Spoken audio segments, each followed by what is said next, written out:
Hello everyone, welcome back to our channel young mind career institute. आज की इस video में हम लोग बात करेंगे डायगोनलाइजेबल ऑपरेटर के बारे में और उससे रिलेटेड कुछ प्रैक्टिस क्वेश्चंस भी करेंगे। उससे पहले मेरे पास बहुत बड़ी खुशखबरी है आप लोगों के साथ शेयर करने के लिए। दैट इज हमारा ऐप लाइव हो चुका है यंग माइंड कैरियर इंस्टीट्यूट के नाम का, और आपको डिस्क्रिप्शन में उसकी लिंक मिल जाएगी। आज से जो भी वीडियोज है वो आपको सारी वहां मिल जाएंगी। इसके साथ साथ जैसे कि आपको पता है कि हमारे एग्जाम में ग्रेजुएशन के पार्ट के अलावा भी बहुत सारा 11th-12th का पार्ट आएगा। Most of you already know how to deal with 11th-12th, पर उसकी जो प्रैक्टिस क्वेश्चंस होंगे, उसकी जो टेस्ट सीरीज होगी, वो वहां पर आपको अवेलेबल मिल जाएगी सून।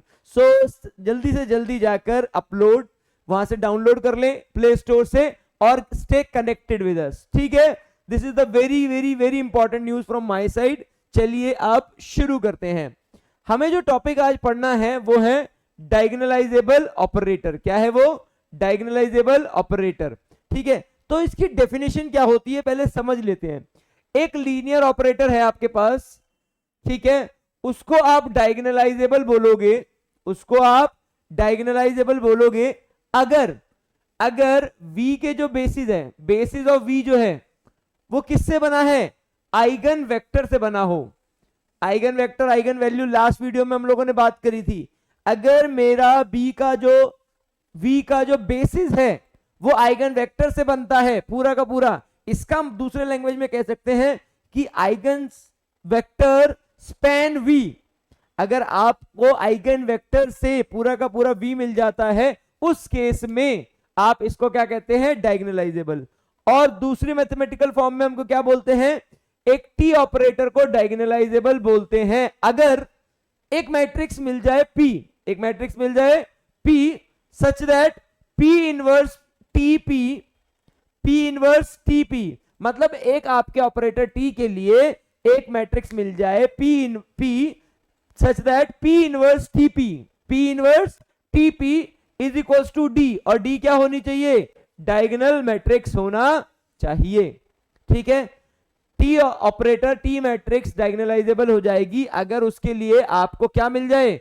एक मैट्रिक्स मिल जाए P such that P inverse TP is D is a diagonal matrix. ठीक है, अगर इन दोनों कंडीशन में से कोई भी एक कंडीशन सेटिस्फाई होती है तब वो डायगोनल ऑपरेटर कहलाता है। आगे बात करेंगे। अब हम सीखेंगे, क्योंकि अब बार बार इतनी कंडीशंस समझना टफ है, तो कौन सी ऐसी कंडीशंस होती हैं जहां पर ऑपरेटर डायगोनलाइजेबल हो जाता है। तो अब हम बात करेंगे कंडीशन फॉर डायगोनलाइजेबिलिटी। ओके, अब जैसे कि अभी मैंने बताया था कि सारा का सारा जो स्पेस V है, क्या V जो है वो पूरा का पूरा वेक्टर स्पेस से बन जाए। ठीक है, आइगन वैल्यूज। तो यहां पर भी वही कंडीशन है, sum of the dimension of all eigen space. Eigen space का क्या मतलब होता है? आइगन वेक्टर्स जो आपने निकाले हैं, हर एक आइगन वैल्यू के लिए एक आइगन वेक्टर आता था, ज्यादा भी आते थे, तो वो सारे के सारे आइगन वेक्टर्स कितने आए हैं? फॉर एग्जांपल सर, लैम्डा 1 के लिए 2 आए हैं, लैम्डा 2 के लिए 1 आया, लैम्डा 3 के लिए 3 आए हैं।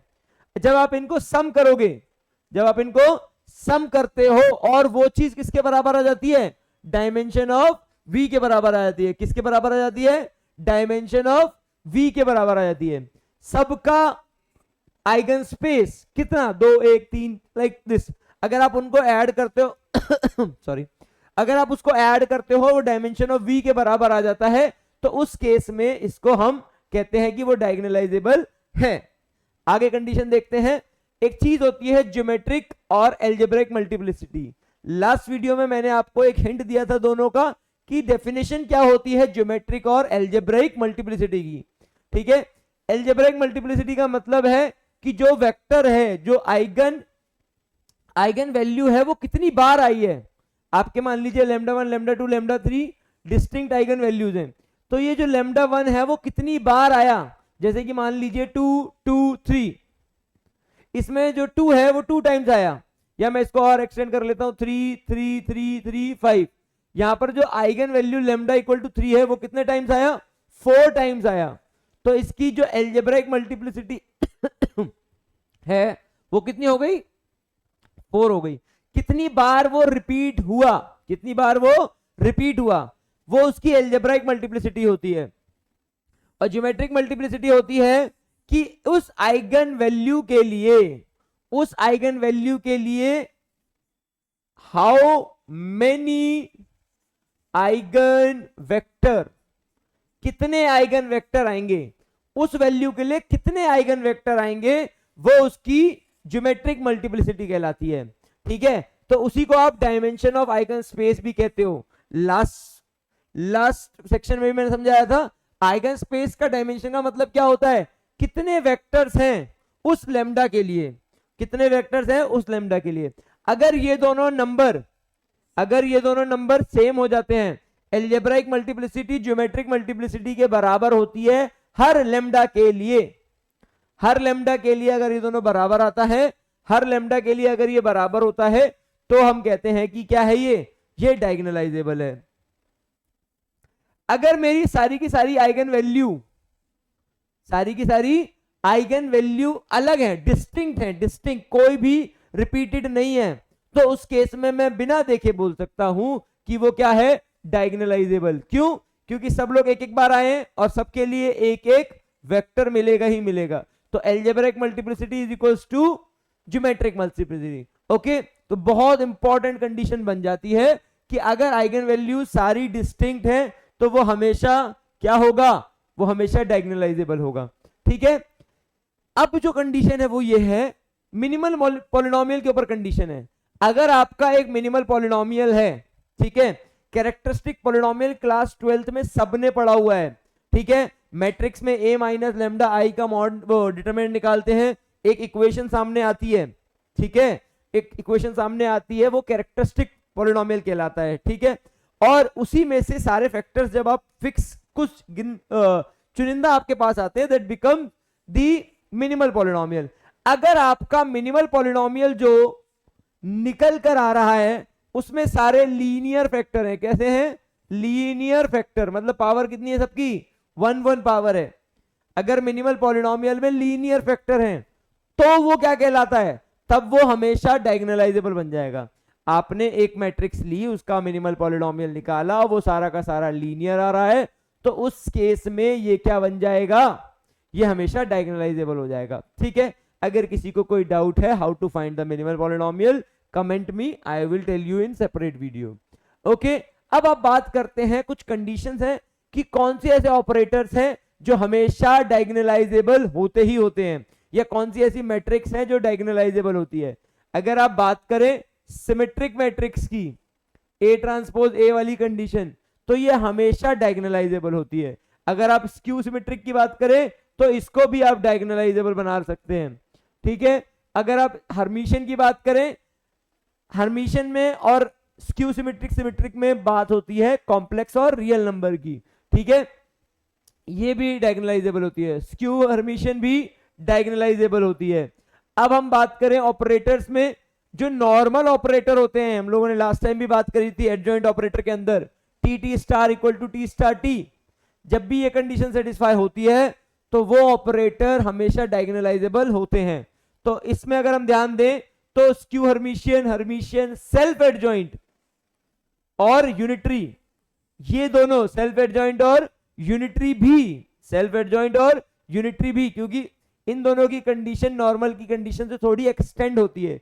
आपको याद होगा यूनिटरी की condition T star T equal to identity थी, तो इतना तो सेटिस्फाई कर ही रहा है, इसका मतलब ये क्या है, ये यूनिटरी, मतलब यूनिटरी जो होती है वो नॉर्मल होती ही होती है, इसका मतलब वो डायगोनलाइजेबल भी होगी ही होगी।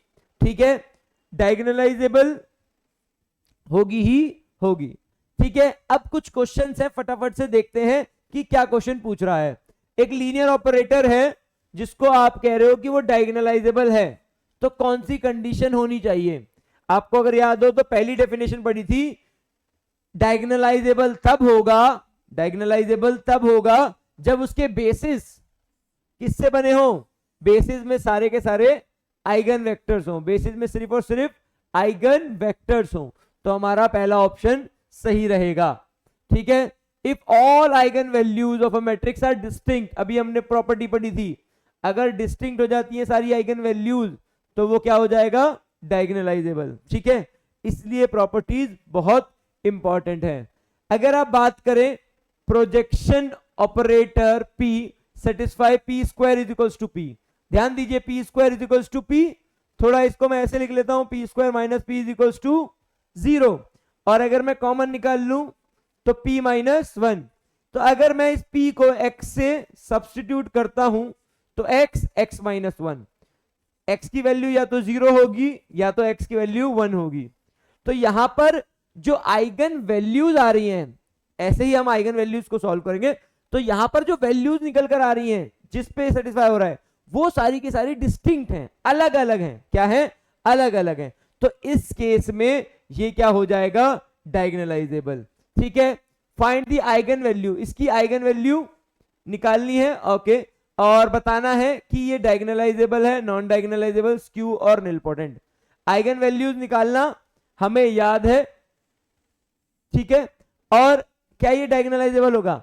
डायगोनलाइजेबल का मतलब होता है अगर आपका कोई मैट्रिक्स डायगोनल मैट्रिक्स है, इसको हम दूसरी लैंग्वेज में डायगोनलाइजेबल भी होता ही है। अगर वो डायगोनल मैट्रिक्स है तो वो डायगोनलाइजेबल तो होगा ही होगा, very obvious. Okay, diagonal because आपकी क्या कंडीशन थी? P inverse P is equals to D, कि आपको एक डायगोनल मैट्रिक्स मिलनी चाहिए, और उसके लिए क्या कहते हैं? T एक डायगोनलाइजेबल बनेगा अगर उसके लिए P एग्जिस्ट करता है सच दैट ये सारा प्रोडक्ट करने पे डायगोनल मैट्रिक्स आ जाए। अगर ये तो मेरा पहले से ही, इसकी जगह A रख लेते हैं, इसकी जगह पर आइडेंटिटी रख लेते हैं, आइडेंटिटी इनवर्स, और यहां फिर आइडेंटिटी रख लेते हैं। अगर आप इसको सॉल्व करोगे फिर से A आएगा, और A अपने आप में क्या है? डायगोनल है, डायगोनल मैट्रिक्स है। ठीक है, कंडीशन सेटिस्फाई कर दी इसने, इसका मतलब ये डायगोनलाइजेबल है। तो याद रखेंगे जो डायगोनल मैट्रिक्स होती है वो डायगोनलाइजेबल होती ही होती है। ठीक है, एक आइगन वैल्यूज दे रखी है 3 3 4। ठीक है, और 3 3 4 और आइगन वेक्टर्स जो बनाते हैं वो क्या बना देते हैं? बेसिस। अगर मैं पहली कंडीशन पे सिर्फ फोकस करता हूं तो मुझे नजर आता है यहां पर रिपीटेड रूट्स। क्या?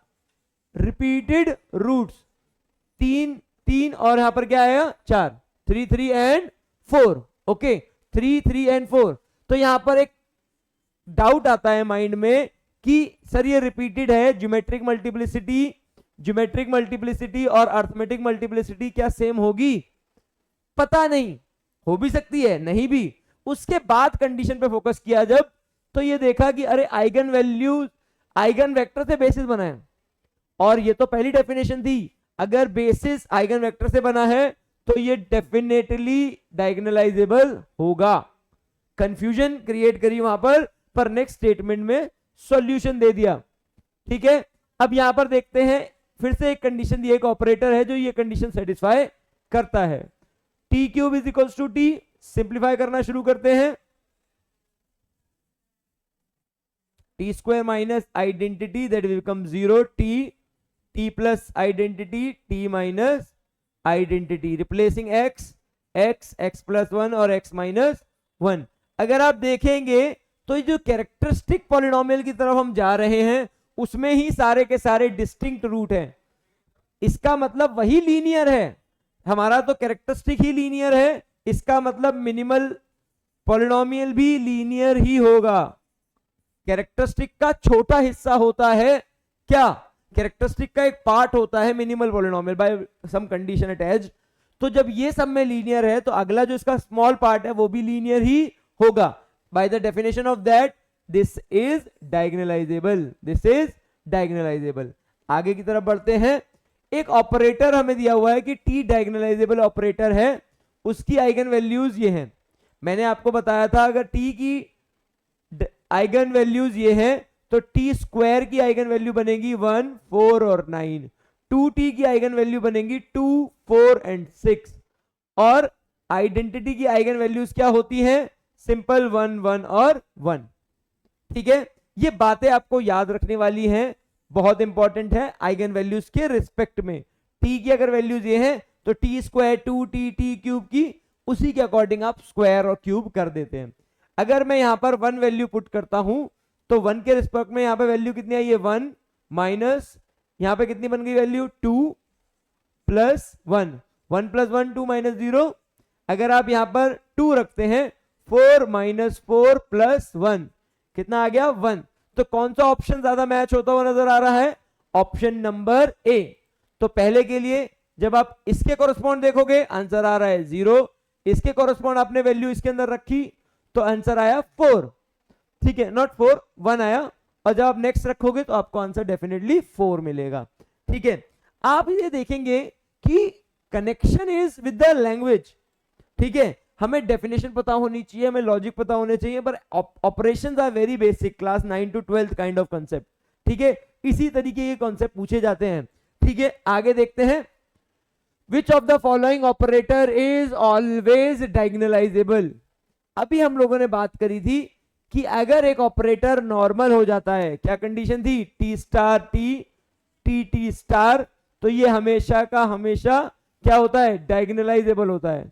तो the correct answer is B, normal operators, okay. अब हमारे पे बोला है टी एक डायगोनलाइजेबल ऑपरेटर है जिसकी आइगन वैल्यूज हमें दे दी है। मैंने अभी बताया था अगर टी की वैल्यूज है 1 minus 1 iota and minus iota, तो टी 4 की क्या होगी 1 की पावर 4 माइनस 1 की पावर 4 आयोटा की पावर 4 एंड माइनस आयोटा की पावर 4। अगर आप इसको सॉल्व करेंगे तो आपको मिलेगा 1 1 1 और 1। तो कौन सा ऐसा ऑपरेटर है जिसकी आइगन वैल्यू सिर्फ और सिर्फ 1 होती है, वो होता है आइडेंटिटी ऑपरेटर। क्या होता है, आइडेंटिटी ऑपरेटर। कंसेप्ट जो हम लोग यूज आ रहा है वो ये कंडीशन है कि अगर टी दे रखा है तो T4 कैसे निकालते हैं, कुछ इस कंडीशन के साथ निकालते हैं, ठीक है। आगे बढ़ते हैं, एक ऑपरेटर है जो लिखा हुआ है T cube is equal to T square, इसको भी सॉल्व करके देखते हैं तो क्या निकल कर आता है, टी स्क्वायर कॉमन निकाला टी माइनस 1, तो यहां पे क्या आया एक्स स्क्वायर एक्स माइनस 1। तो यहां पर आप देखोगे दो वैल्यूज निकल कर आएंगी 0 0 और 1। अब यहां पर रिपीटेड रूट्स हैं पर और कोई कंडीशन नहीं है, एडिशनल कंडीशन नहीं दे रखी, एडिशनल कंडीशन कोई भी नहीं है। इसका मतलब हुआ कि ये हो भी सकता है डायगोनलाइजेबल और may not, so the answer will be B, okay. आज के लिए इतना ही, thank you for watching, we will continue with other sessions.